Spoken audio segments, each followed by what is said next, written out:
Good morning, good afternoon, good evening, depending where you're joining us from. Welcome back to Wizer Security Awareness Program series, where we basically every month we tackle a different aspect of security awareness program, and we're trying to help you guys deliver some kind of activity to your team so that you can raise awareness. Instead of just doing the video every month, we want to come up with just like different things that may keep engagement really high. And today we have James with us, and I'll let him introduce himself in a second. And I've known James for a while, and he had this great idea that we got to actually test on our own. So I was really excited to do that, and I wanted to share the results with you guys and the value of doing it. But I'm not going to jump ahead. And we also have Ayelet, who's managing our security awareness managed department. So she's basically the security awareness manager for our customers, the ones that are doing the managed. So she's hand holding them and helping and doing this type of activities with them. So with that said, James, I'll let you introduce yourself quickly, and then we can just jump into to the subject. Excellent. Thank you, Gabby. Thanks for inviting me on. So I'm James Linton. I'm a social engineer, or kind of slightly retired social engineer, not as active as I used to be. Obviously, I gained mild, almost embarrassing now, infamy for tricking the White House and banks and stuff like that. But it kind of sparked a love of email and kind of the psychology of why I'd been able to kind of convince people I was someone else. Was I a psychological genius? Turns out not.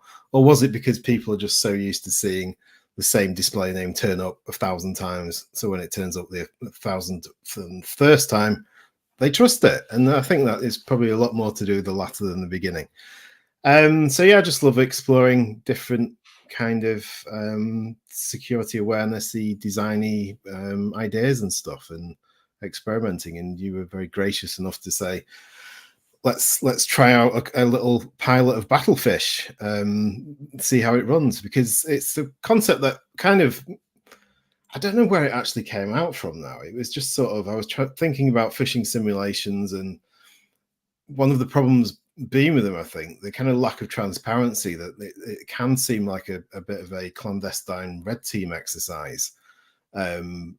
If you don't really understand what's going on behind it. And I don't think it's as malicious as some employees might think. You know, there's a lot of good meaning behind there, and to be able to see behind the curtain, I thought would be interesting to try out. So I thought, well, why don't we let them kind of split into teams and pick a kind of an email? Because the thinking being there that to pick an email, you look at it and you don't think, oh, will this trick Gabby? You think, will this trick me? Which is the hardest email here that I'm going to try and send to somebody? And I thought that was an interesting twist, that people were now studying 1, 2, 3 emails to actually see which one they thought would be most likely to trick them, because they would then send it. And even the looking at the 3 emails seemed like an interesting concept to kind of run with. So I thought, well, let's try and do this. And then for 2-3 years, it kind of just sat as an idea, a concept that I kept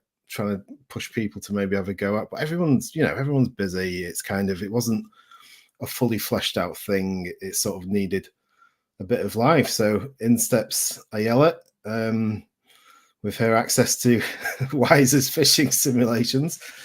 And we thought, let's not worry about perfection. Let's dive in, because we've got to get things wrong before we could even get something right. So I kind of pulled away all the bits that were extraneous to it. And I thought, what's the minimum kind of the MVP of this that we can get rolling? And the first question I had for Ayelet was, how do we kind of, obviously in your simulation platform, you've got departments split up. So to create team A and team B, you can kind of group together. But let's dial back for a second, because we're jumping in into the details. Yeah. So I'll tell the audience how I understood this and what got me excited about it, and then I'll let you dive into the details and explain how we achieve that within Wizer. So what I Sure. really liked about it, again, I'm going to repeat some of the things that you said. Um, Traditional phishing is perceived as an attack on employees. A lot of employees don't like it, and we wanted to. And you came up with this idea, and I was like, "Oh, this is gamified. This is actually pretty cool. This turns the table. This makes phishing a game where I need to kill the fish instead of I am being attacked." So now becomes a game. People know that they're participating, whether they like it or not, but they are aware of it, and there is a sense of accomplishment at the end, and there is a winning team.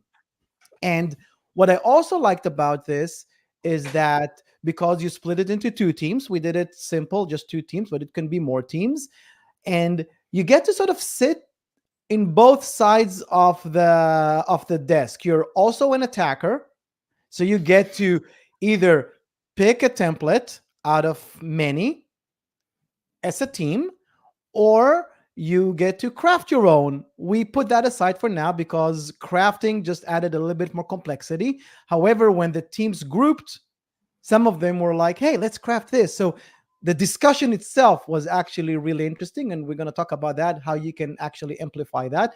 So you're basically an attacker and also a victim, because the way it works is that there are two teams. Each one of them picks which template they think the other team will fall for. And then each team sends the other team that template. And then we see who clicked, who reported, and then we calculate a score out of that. So that's like the big picture of this game. And I like the fact that it's gamified. So I'll stop here. I'll let you now go into the details more of how did we set it up. Well, I'll pass over to Ayala at this point, just because obviously the first question I had was, we need to be able to send out a phishing simulation, which was easy enough because we had the departments, but then we also had to send out a way of voting to everybody outside of that. Yeah. So we, there's so many ways you can break up the teams, but because this was kind of our first gamified group effort, we thought, let's keep people kind of with their departments that are similar, just in part, just to kind of maybe facilitate camaraderie a little bit, maybe like, oh, well, let's, stand together. But also, just to see the different, also to have a demographic to kind of target. So it wasn't just a random mess of people, but it was actually more kind of role based. So, we could kind of maybe have some extra insights there. So we decided to go ahead and break it up between our technical side, the devs, the engineers, and versus the, more human facing people, human facing, I should say, people facing, roles such as, HR, sales, customer service. So we kind of divided it in those two teams, and, it was fairly even the way, just, number wise, but, then we decided just to keep it really simple, just a simple Google form. So send out Google forms to each side. Of course, we made an announcement in Slack first, just to let people know it was coming and let them know exactly what email to look for, what title, what the email is going to look like, right? Just so they don't think that's a fish. So the Google form basically included, for each team, they got a different Google form, and Right. each Google form had multiple emails they can choose from. So these were the templates, and they used the Google form to vote on which template they want to use to attack the other team. And right, and we tried to mix it up. I'll let James talk more on that, but we tried to give kind of a different approach for each template to kind of see, just curious to see what people would select.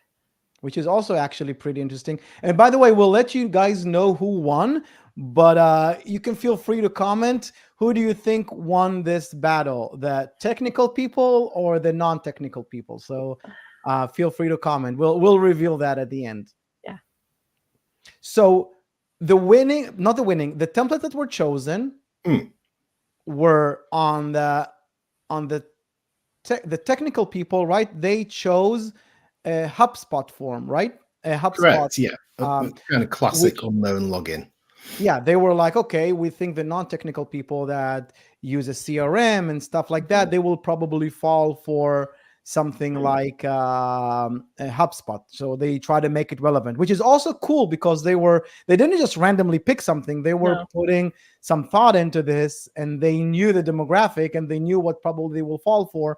So they picked that. And what did the They could have non-technical? also picked Netflix from that group, and Yeah, although it seems a bit of an odd one, I thought putting that in would be able to see because it shouldn't really turn up in a work inbox, should it? You could get confused, or yeah, if you had a shared inbox or something. But it got 0 votes, so you've obviously got a very clean bill of health in terms of people mixing their work and kind of personal emails together. So yeah, 0 votes for that. They didn't think that was at all plausible, which is interesting in itself, I think.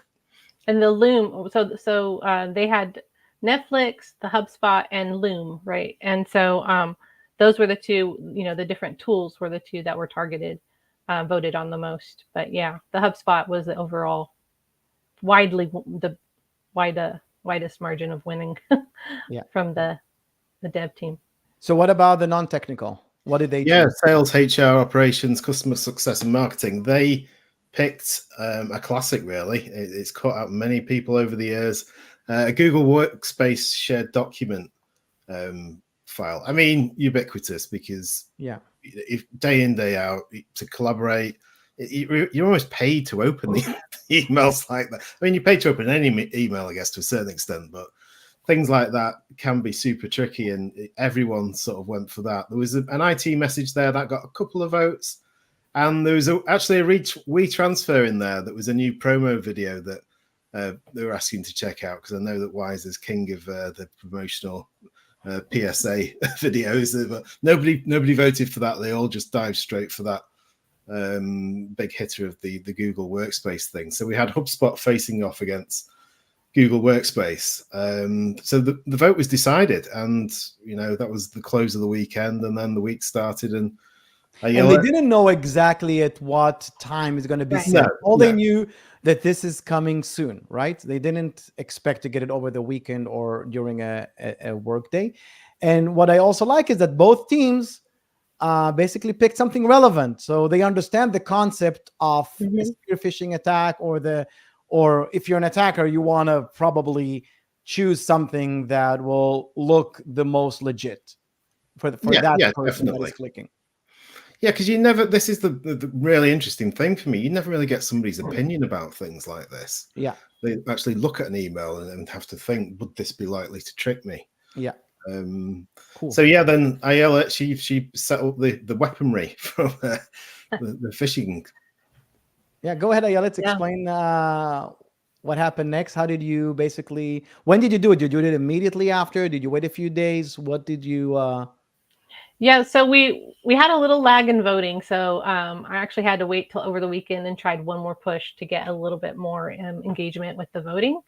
And we were able to get a little bit more. So then we took everything and we sent out just, like I said, we did like the Slack announcement, and then we did the emails, and then we just launched it, right? We put it into our phishing simulation and launched it to both teams, and then just kind of let it run from there.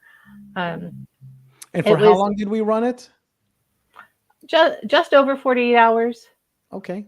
Yeah, I think it was just a little bit over. But one thing I wanted to say though, when we sent out the forms for voting, I had one of the team members immediately wrote back, because she's like, "Hey, I have a suggestion. We should try this fish." And she actually was the fish she proposed was actually built based on the fishing competition. She's like, we should just make it the BattlePhish. I mean, she was going for like really hard, and unfortunately, just because of the the time frame we had, and we decided to just focus right now on just a kind of a more standard templated version. But I loved the engagement. I love that you see that people are thinking, and she happens to be one of our top fishers in the company. She's always I shouldn't say always, but she's caught more than one vendor suspicious fishes, from our vendors and notified our vendors. So she's really on top of it, and she's definitely a person I would want to reach out to later, and to pursue as one of those. I think to make the inaugural kind of announcement email of fish might be a little bit cheeky, pushing it a bit far. We might never get another vote again. But yeah, it was. Sorry, Gabby. No, go ahead. Yeah, so the emails went out 48 hours later. Obviously, me and Nigella, we were quite. It was probably one of the more interesting statistics we've watched in the dashboard. Right. We were kind of checking and seeing if things were changing and stuff. Even open rates were exciting, weirdly enough. But yeah, the kind of we had to draw a line under it, and the results were in. So Team A. So before the results, let's talk about the pointing system. Okay. Oh yeah. Right. How do we decide who is the winner? So initially, the pointing system was who clicked, right? And then you basically said, let's give points to those who reported, which changed things a little bit, right? Right. So we get basically, so how does it work? Do you reduce points for people that clicked and you give points for people that reported? How did you calculate it? Actually, James was the one who came up with the actual calculating of it. But yeah, we wanted to emphasize both, right? Because we really want to push, as part of the Wizer motto and methodology, philosophy, I should say, is reporting is really the main KPI. So we wanted to reward people, for that as well. So I'll let James explain more the math part. On making it a sort of a hacking exercise. It didn't even occur to me that you could also include the reporting as well to get points. So it was such an amazing idea, and I think that's what I like about this concept, that anyone can kind of take it and add their own sort of ingredients to it, their own voting systems or whatever, or their own reasons for choosing emails for them to pick from. And what's the pointing system? 1 point for what? Yeah. So we basically went with, because obviously we would have a percentage of people who reported it and a percentage of people who clicked on it. So essentially there was a maximum score of 200 from a team if everybody reported it and all the other team clicked on it, type thing. So if you got a click, then that sort of percentage added onto your percentage. So it was never going to be anywhere near 200, but that was the sort of thing where, so if some people clicked on your team, that could be actually also mitigated and sort of so if I cancelled out by extra reporting. So if I'm Team A and I sent to Team B an email and 5 people from Team B clicked, do I get the points for myself? Do I get 5 points for that? How does it work? I'm trying to understand. In the future, that would be an interesting way of doing it. But no, it had to go to the team. We didn't really want to kind of pick out individuals at this stage for certain things. We wanted to sort of No, I'm talking the team. So sorry. Team the team A sent Team B a template. Team B, 5 people, different people clicked. Does Team A get 5 points because they tricked 5 people from Team B to click? How does I'm trying to understand what's the mechanism for the pointing system. Yeah, they would get, those 5 people would in the dashboard be a percentage of people that clicked out of the campaign. Okay. So it would be that percentage that they were awarded, basically. So if it was 10% of the opposing team that clicked, they would have 10% to add to their percentage of reporting rate. Okay.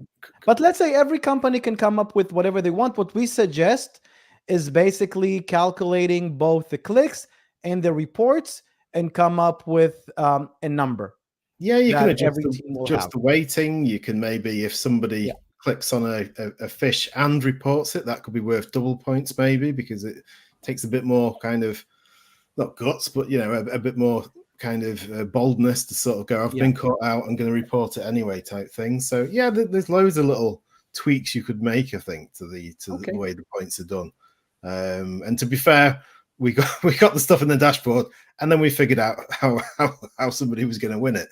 It was sort of obvious because we could see who was doing kind of the best, but we wanted to sort of have a really simple way of giving it a score to what had happened, and I think it reflected the kind of overall trends. And Another interesting thing was that Team A, only 43% actually opened the email on Team A, and remember that's the technical people, whereas a full 70% of people in sales, HR, and operations and everything opened the email. So I don't know if they were opening it to report it because they knew it was fake, and maybe the technical people were suspicious and decided not to even open it, or they were using different channels for communication mainly, so they check their email less frequently. Again, these are questions that would be interesting to kind of follow up and say, why do you think, to everyone as a group, why do you think that less people? So who, give me the points for each team first. Let's start with like which team won, and then we'll break it down.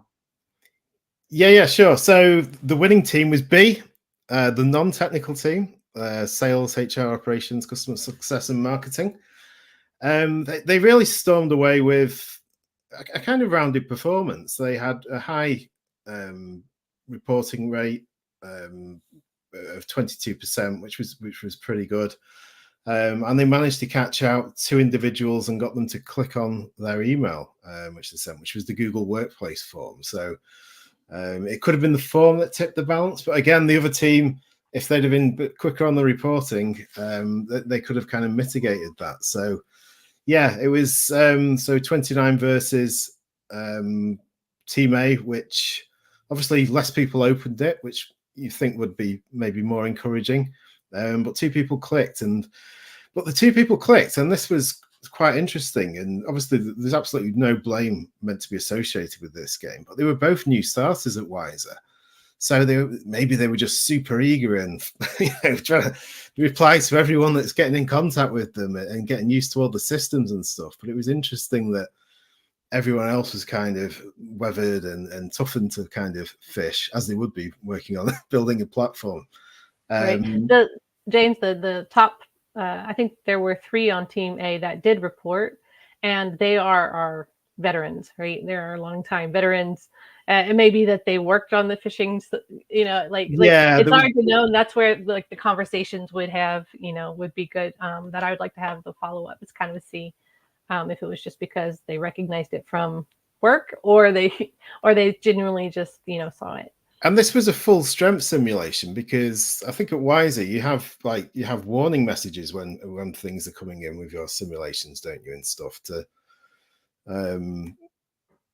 some people turn all that off to make it easier for the email to kind of sneak through. But yeah, so these were tricky things. And yeah, I thought at the end, obviously we've not quite done it yet, but only finished today, but to actually go back to everybody and say, like, why do you think nobody picked the Netflix template, or why do you think the Google Workplace was the most the most effective? It got the most votes in the voting, and it also got the most clicks and stuff like that. And I think being able to open up a dialogue between everybody about these kind of things, I think is just something that wouldn't kind of come up in another way in that kind of exchange of information. And I think you learn a lot from people's perceptions of stuff as well, or hopefully you will. Yeah.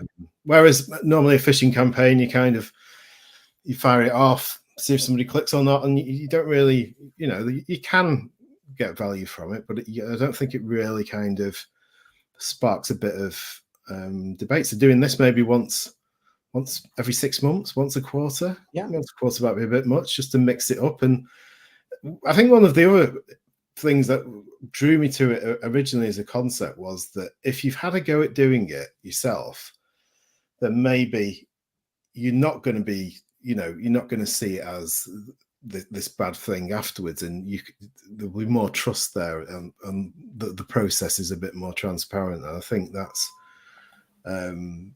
something that hasn't really been experimented with enough in kind of phishing simulations so far. Yeah. Well, also, I was just going to say, also, just like we have for our dev training, we say, we need to teach developers how to think like a hacker, so they can learn how to be go on the offense to learn defense, kind of thing. That's kind of what this game does. It helps, it allows the individual to think like a hacker a little bit, reevaluating what would really trip up the other team. What do I need to think about, in their work environment, or their different tools and stuff. And so I think, giving that opportunity, so that hopefully, like James was saying, that will also help them to be more on the defense, just in every day. That's what I like about it. It's not a Russian hacker as well that you might get caught out by. It's somebody that you were just on a Zoom call with. So there's that little bit more of realism, I think, that you.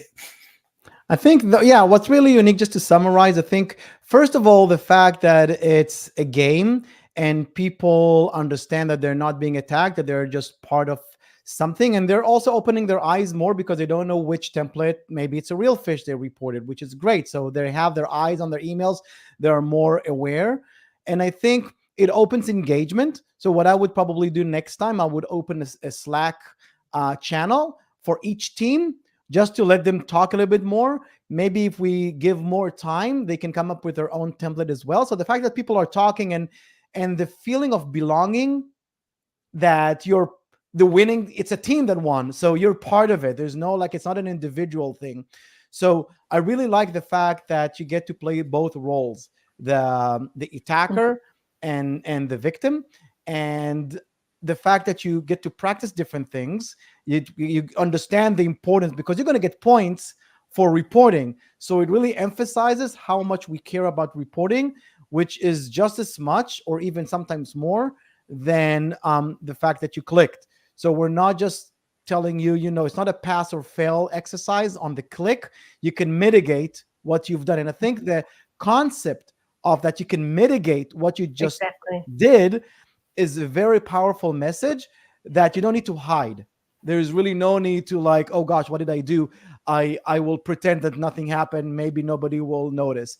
So I think those things are things that are very unique, that we don't usually get to celebrate during a regular phishing simulation. During a regular phishing simulation, usually there's not a lot of celebration, which sucks, because it's a drill. It's something that we can actually celebrate success, and there are successes reporting.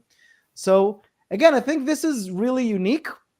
I really like it. We'll do it more. And the great thing about this, that anyone can do it, really. Even though we're Wizer, we have our own phishing simulation, but the concept that we just talked about can be done with any phishing simulation. It doesn't matter. And even if you don't have a phishing simulation, you have a marketing tool, you can use that just to send an email to 2 groups. If you have any type of MailChimp, whatever it is, you can use that. So I think, this was an interesting and something we'll definitely do again. It'd be interesting to hear. We're up on time. We have 2 more minutes. So I'll let each one of you give sort of a closing statement. And first of all, James, thank you very much. And Ayelet, and it took some effort and time. And I think this was a great exercise. And No, I mean, I'd like to thank Ayelet for just really